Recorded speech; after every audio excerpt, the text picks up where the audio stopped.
आज हम एक और टॉपिक डिस्कस करने जा रहे हैं। लेसन नंबर 19 डिस्कस करेंगे कोड 503 का। ये बहुत ही इम्पोर्टेंट लेसन है।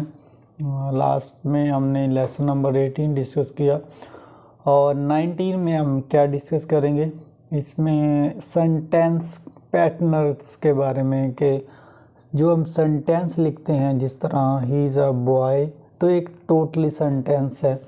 तो सेंटेंस कैसे बनते हैं और ये लिंग्विस्टिक की कौन सी ब्रांच है, इसके बारे में हम डिस्कस करेंगे। सबसे पहले तो इंट्रोडक्शन टू सिंटैक्स। सिंटैक्स क्या होता है? The field of linguistics that study the pattern of word, phrases and clauses with in a sentence is called syntax. मतलब जब हम लिंग्विस्टिक स्टडी में फ्रेजेस बनाते हैं, क्लॉजेस बनाते हैं, तो वर्ड्स बनते हैं, तो उसको हम सिंटैक्स कहते हैं। तो every language has particular structure of word, phrases and clauses to create well form sentence in a language. An important feature language central to sentence is that makes its institute use of finite set of principle. If a sentence is an arrangement of words, we have 5 words such as a man, ball, the and kick. How many possible combination can we form these 5 words? There can be 120 different combination from these 5 words. मतलब ये कहना चाह रहे हैं कि जो words हैं उनकी एक शेप होती है और उन शेप को एक ख़ास मुनासबत में लिखा जाता है तो एक सेंटेंस बन जाता है।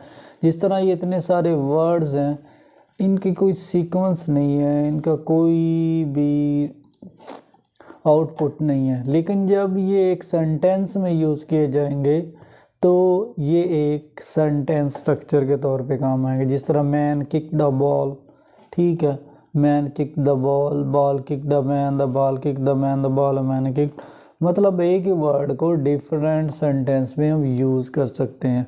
तो मतलब कम्बिनेशन हम बनाते हैं और कम्बिनेशन का एक सीक्वेंस होता है। सबसे पहले नाउन है, फिर प्रोनाउन है, जिस तरह सब्जेक्ट है, उसके बाद वर्ब है, उसके बाद ऑब्जेक्ट है। अगर इनका कम्बिनेशन बनाएंगे तो फिर वर्ड्स बनेंगे। तो सिंटैक्स होता ये है कि वर्ड्स को एक प्रॉपर शेप दी जाती है, वर्ड्स को एक प्रॉपर वे दिया जाता है, जिससे एक वर्ड का सीक्वेंस बन जाती है और वर्ड्स क्लेरिफाई हो जाते हैं, हमें समझ लग जाती है कि बात करना क्या चाह रहे हैं। कहते हैं job syntax is discover and formulate the rules and principle. The rule tells how words are put together from grammatical phrases and sentence. मतलब ये रूल हमें बताता है कि वर्ड्स कैसे इकट्ठे किए जाते हैं और उनको ग्रामेटिकली कैसे शक्ल दी जाती है। Syntax is one of the major components of grammar other than morphology and semantic. कहता है जी सिंटैक्स जो है मेजर कंपोनेंट्स है ग्रामर का। उसके बाद कंस्टिट्यूएंट्स एंड कंस्टिट्यूएंसी टेस्ट। ये क्या होता है? In analyzing sentence it is helpful to recognize the sentence consist of not of words strung to the like beads on the string but organize constituent. मतलब लफ्ज़ों को एक फॉर्म देना, शक्ल देना, उसको कंस्टिट्यूट करना है, एक वर्ड्स को एक प्रॉपर शेप देना। और उसके बाद इसमें क्या क्या चीज़ें हो सकती हैं? सेंटेंस हो सकता है, क्लॉजेस हो सकती हैं, फ्रेजेस हो सकती है, वर्ड्स हो सकते हैं। ये सारे सिंटैक्स में होता है। उसके बाद कहते हैं जी टाइप्स ऑफ कंस्टिट्यूएंट्स। टाइप्स क्या होती हैं इसकी? There are 2 types, intermediate constituents and ultimate constituents.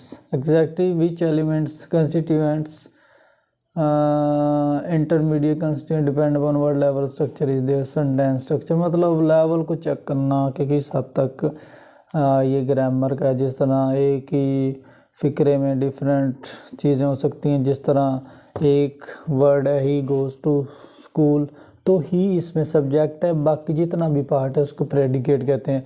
Main जो पार्ट होते हैं टू ही होते हैं, सब्जेक्ट एंड प्रेडिकेट। उसके बाद कंस्टिट्यूएंसी टेस्ट कहता जी it help in identifying the constituent structure of sentence. Many constituents are phrases. Phrase is the sequence of one और more words build around a head lexical item and working as a unit within a sentence. Phrase में बताई गई phrase और group of words जो एक lexical item है, unit के तौर पे सेंटेंस में काम करती है।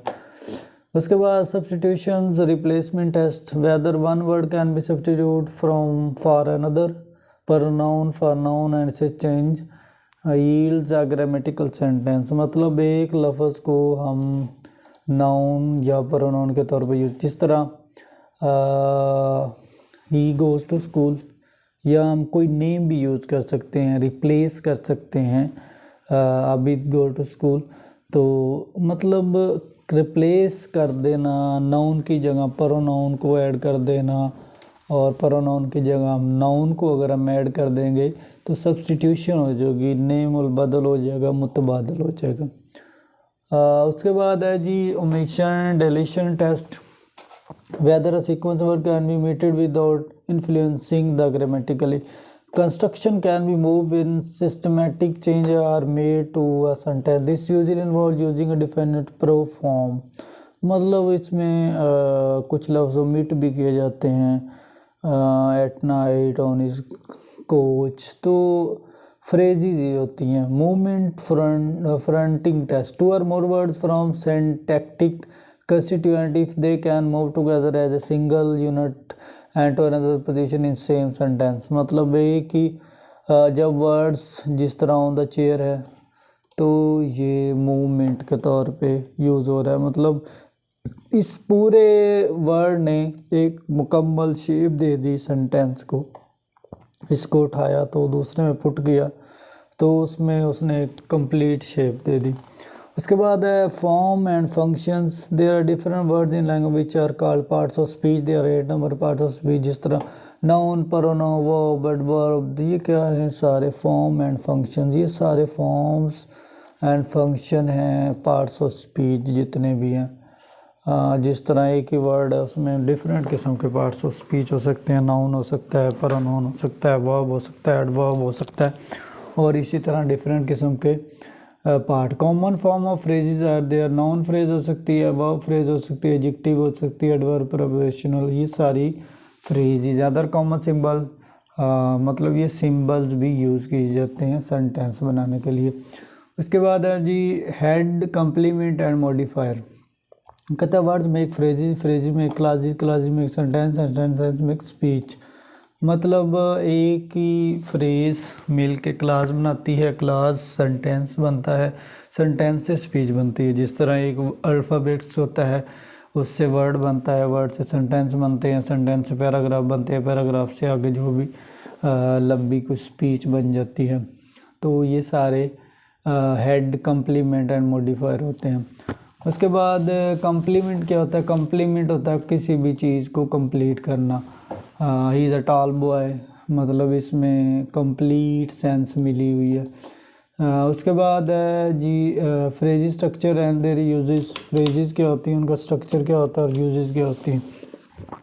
Phrases are projected from lexical category in hence we have phrases such as मतलब नाउन फ्रेज होती है। Noun phrase a word which is the head of word form, मतलब जो नाउन के मीनिंग में इजाफा करे उसको नाउन फ्रेज कहते हैं। जिस तरह ब्यूटीफुल डॉग है, ब्यूटीफुल हाउस है, तो ये नाउन के फ्रेज में इजाफा कर रही है।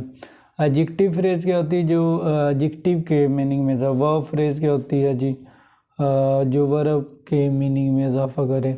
इस तरह ही हैज़ बीन ईटिंग, तो ये एक वर्ब फ्रेज है। उसके बाद प्रेपोजिशन फ्रेज क्या होती है, जो प्रेपोजिशन के मीनिंग में इजाफा करें। स्ट्रक्चर मतलब बनावट, किसी भी वर्ड को बनाना, ठीक है। एडजेक्टिव जो एडजेक्टिव के मीनिंग में very, sensitive, too big, strong enough, तो ये सारी क्या है एडजेक्टिव फ्रेज है। इसका स्ट्रक्चर कैसे होता है जी, he is a very tall, ठीक है। यूज़ इसका कैसे करते हैं, use modifier noun phrase as a complement sentence में, तो मतलब इसके सेंटेंस को कंप्लीट करने के लिए मॉडिफायर के तौर पे, उसको चेंज के तौर पे काम करता है। एडवर्ब फ्रेज क्या होती है? In which the adverb in word very immediately, ठीक है, स्ट्रक्चर, ये सारे एडवर्ब के मीनिंग में very immediately structure. It consist of single adverb or with a modifier use as a modifier in adjective phrase or adverbial in sentence we were very tired after our claim modifier she will be here soon. तो ये adverbial phrase है। मतलब आज हमने सेंटेक्स जो linguistic की एक branch है उसको डिस्कस किया, और उसमें हमने ये चीज़ देखा कि जो सेंटेंस बनते हैं वो कैसे बनते हैं, और सेंटेंस फॉर्मेशन कैसे करते हैं, और सेंटेंस का हम यूज़ कैसे करते हैं। तो ये चीज़ें हमने आज डिस्कस की कि सेंटेंस स्ट्रक्चर क्या होता है, इसमें पार्ट्स ऑफ स्पीच आ जाते हैं, इसमें फ्रेजेस आ जाती हैं, क्लॉजेस आ जाती हैं, सेंटेंस स्ट्रक्चर आ जाता है। तो ये सारी चीज़ें इस चीज़ का हिस्सा है। मतलब हम सेंटेंस ग्रामेटिकली बनाते कैसे हैं, ग्रामेटिकली सेंटेंस बनता कैसे है, ये सारी चीज़ें हमने डिस्कस की कि सेंटेंस डेवलप कैसे होता है और सेंटेंस को बनाया कैसे जाता है। सिंटैक्स जो है वो टोटली इसी चीज़ पे डिपेंड करती है, और टोटली इसी चीज़ को कंप्लीट करती है कि सेंटेंस हम कैसे यूज़ करते हैं। एक वर्ड होता है उसको सेंटेंस में कैसे यूज़ होता है, और उस सेंटेंस में एज ए क्या कौन कौन सा रोल अदा करता है। वो नाउन भी हो सकता है, प्रोनाउन भी हो सकता है, वर्ब भी हो सकता है, एडजेक्टिव भी हो सकता है, प्रीपोजिशन भी हो सकती है। ये सारे वर्ड्स जब एक सेंटेंस में की रोल अदा करते हैं तो वो सिंटैक्स कहलाते हैं। Syntax totally depend upon sentence structure के सेंटेंस स्ट्रक्चर क्या होता है और हम सेंटेंस ग्रामेटिकली बनाते कैसे हैं।